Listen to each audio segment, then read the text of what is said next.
अस्सलामुअलैकुम। उम्मीद है आप सब बखैर व आफ़ियत होंगे। आज के हमारे लेक्चर का उन्वान है असनाफ़े अदब। इसके अलावा अगर आप BS उर्दू के हवाले से मेरे मज़ीद लेक्चर्स देखना चाहते हैं तो प्लेलिस्ट को देख लीजिए। असनाफ़े अदब। सबसे पहले अदब क्या है?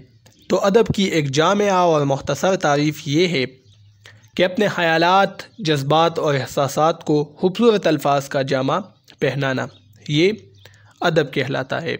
ख़यालात यानी इंसान मुख्तलिफ़ चीज़ों को देखता है तो उन चीज़ों के हवाले से उनके जहन में मुख्तलिफ़ किस्म के ख़यालात उभरते हैं, तो ये इंसान के ख़यालात हैं। इस तरह इंसान जज्बात का पुतला है, उसके अंदर बहुत से जज्बात पैदा होते हैं, गुस्सा, नफ़रत, मोहब्बत, ये तमाम इंसान के जज्बात है।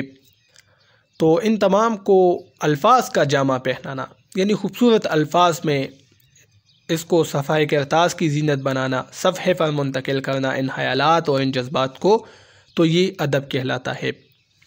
जिस तरह इंसानों को दो ग्रोह में तकसीम किया गया है यानी औरत और मर्द, इसी तरह अदब के असनाफ़ को भी दो ग्रोहों में तकसीम किया है। एक है असनाफ़े सोहन और दूसरा है असनाफ़े नसर।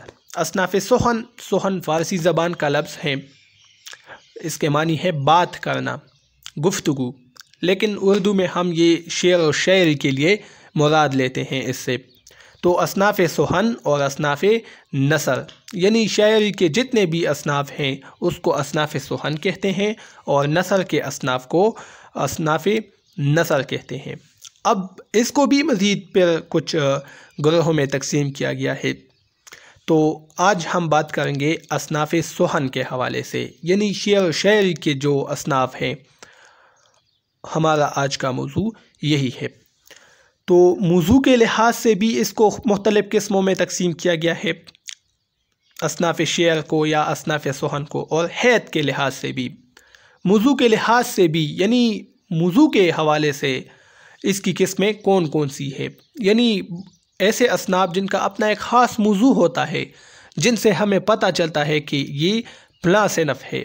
मिसाल के तौर पर अगर कोई नज़म है उसमें अल्लाह ताला की तारीफ़ बयान हो रही है तो हमें पता चलता है कि ये हम्द है। इसी तरह कोई कलाम है, कोई नज़म है, उसमें हुज़ूर सल्लल्लाहु अलैहि वसल्लम की तारीफ़ बयान होती है, उनकी तौसीफ़ होती है, तो हमें पता चलता है कि ये नात है। तो ये मुख्तलिफ़ असनाफ़ है। इन असनाफ़ की वजह से हम इन नज़मों को जानते हैं, पहचानते हैं कि ये फ़लाँ सिनफ़ है।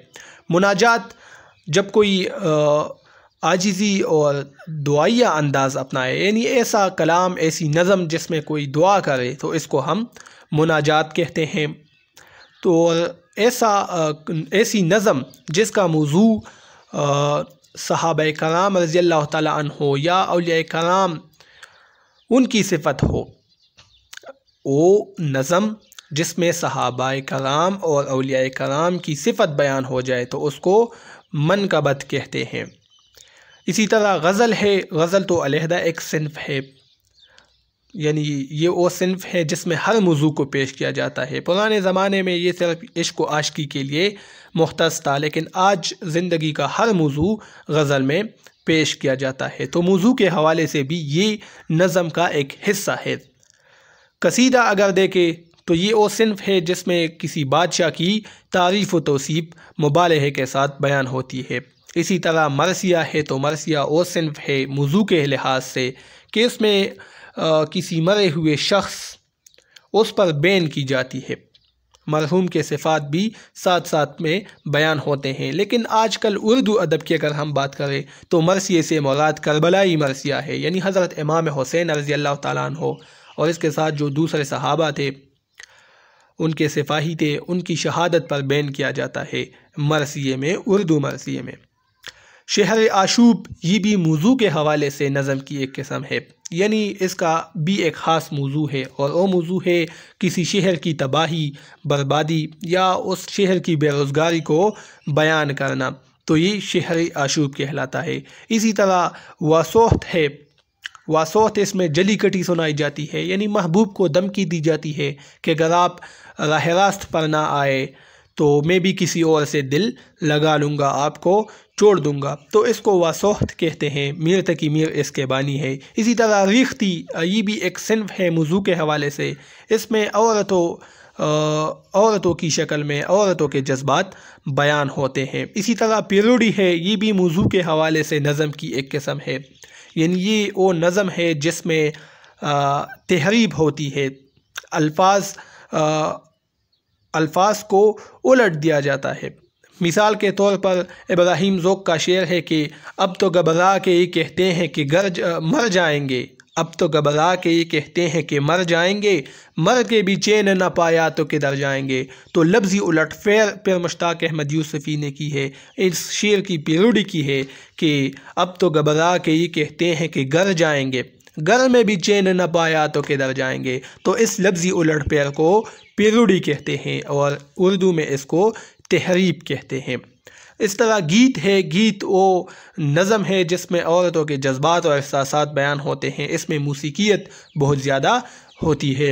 इसी तरह हजू है, मौजू के हवाले से ये भी एक किस्म है नज़म की जिसमें किसी की बुराई और मज़म्मत की जाती है, तो उस नज़म को फिर हम हजू कहते हैं। तो ये तमाम जितने भी हमने पढ़े ये मौजू के हवाले से नज़म की किस्में है। यानी हर नज़म का अपना एक अलहदा मौजू होता है जिसकी मदद से हमें पता चलता है कि हमद है या नात है। अगर किसी की तारीफ़ हुई है तो हम कहते हैं कि कसीदा है। किसी शख्स की वफ़ात पर बैन होती है या इमाम हुसैन रज़ियल्लाहु ताला अन्हु इनके साथ जो दूसरे सहाबा थे उनकी शहादत पर बैन रोना धोना होता है तो हम कहते हैं कि मरसिया है। तो हमें मौजू से पता चलता है कि ये कौन सी सिन्फ है। फिर इसके अलावा असनाफ़ सोहन को हैत के लिहाज से भी मुख्तलिफ हिस्सों में तकसीम किया गया है। हैत यानी साख्त के हवाले से, स्टाइल के हवाले से, इसमें किसी भी मौजू को पेश किया जाता है। ये जितने भी किस्में हैं हैत के लिहाज से नज़म की, तो इसमें किसी भी मौजू को पेश किया जाता है, लेकिन सिर्फ स्ट्रक्चर इनका मुख्तलिफ होता है। किसी के अंदर 4 मिसरे होते हैं, किसी के अंदर 3 मिसरे, किसी के अंदर 2 मिसरे, किसी के अंदर मिसरों की तादाद बिल्कुल इन्फिनिटी होती है, इनकी तादाद बिल्कुल लामहदूद होती है। तो इसमें किसी भी मौजू को पेश किया जाता है। मौजू के लिहाज से हम जितने भी असनाफ हमने पढ़े, जितने भी हमने असनाफ़ सोहन पढ़े, तो वो तमाम इसमें पेश किए जाते हैं। मसनवी है तो मसनवी हैत के लिहाज से नज़म की एक किस्म है, तो जिसमें काफ़िया बदलता रहता है। यानी पहला शेर है, इसमें 2 अल्फाज हम काफ़िया है, आखिर के जो 2 अल्फाज हैं, तो दूसरे शेर में मज़ीद एक और काफ़िया लाया जाता है। इसी तरह तीसरे शेर में एक और काफ़िया लाया जाता है। यानी ये वो नज़म है जिसमें काफ़िया बदलता रहता है और इसका मौजू कुछ भी हो सकता है। किसी तारीख़ी वाक़े को भी इसमें पेश किया जा सकता है, किसी शख्स की तारीफ़ भी मसनवी में हो सकती है, अल्लाह ताला की तारीफ़, हुज़ूर सल्लल्लाहु अलैहि वसल्लम की तारीफ़, नात, हम्द वग़ैरह मसनवी में लिखे जाते हैं।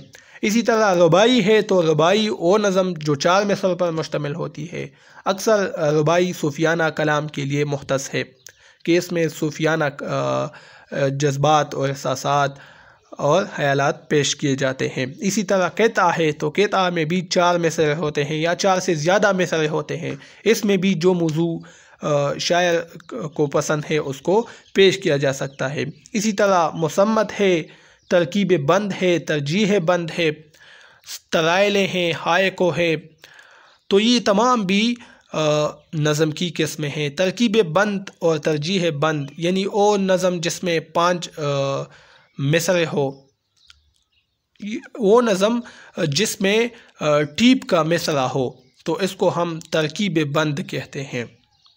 टीप का मिसरा यानी एक मिसरा जो हर बंद के आखिर में जू का तू दोहराया जाता है, तो उसको हम तरकीब बंद कहते हैं। इसके अलावा तरजीह बंद है, इसमें टीप का मिसरा नहीं होता। यानी अगर एक नज़म में बहुत सी बंदे हैं, 5-5 मिसर पर मुश्तमिल बंदे हैं और इसमें टीप का मिसरा नहीं होता, यानी तमाम मिसर एक दूसरे से जुदा होते हैं, तो इसको हम तरजीह बंद कहते हैं। इसी तरह तराइलें हैं जिसमें 3 मिसरे हों, उसको हम तराइलें कहते हैं। हायको है एक जापानी सिन्फ है, उर्दू में वहाँ से आई है, इसमें भी 3 मिसरे होते हैं। इसी तरह फिर नसरी शायरी है, यानी नसर की सूरत में शायरी होती है, जिसको हम नसरी नज़म कहते हैं। इसमें भी किसी भी मौजू को पेश किया जाता है। फिर जदीद नज़म है, जिसका आगाज़ अंजुमन पंजाब से होता है।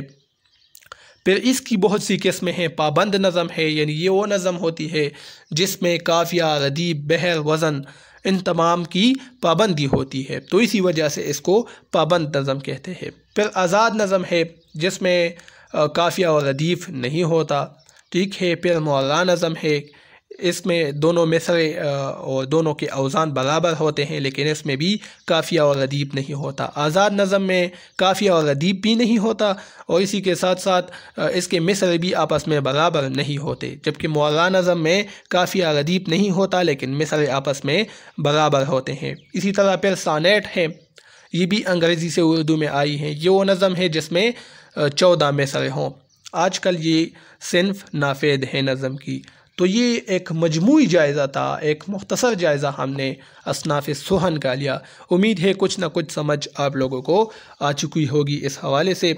इसके अलावा इसमें बहुत से मौज़ूआत ऐसे हैं जिस पर मैंने तफसीली लेक्चर दिए हैं, नज़म पर, पाबंद नज़म पर, वो आप प्लेलिस्ट में देख सकते हैं। और इसी के साथ मुझे इजाज़त दीजिए। अल्लाह हाफ़िज़।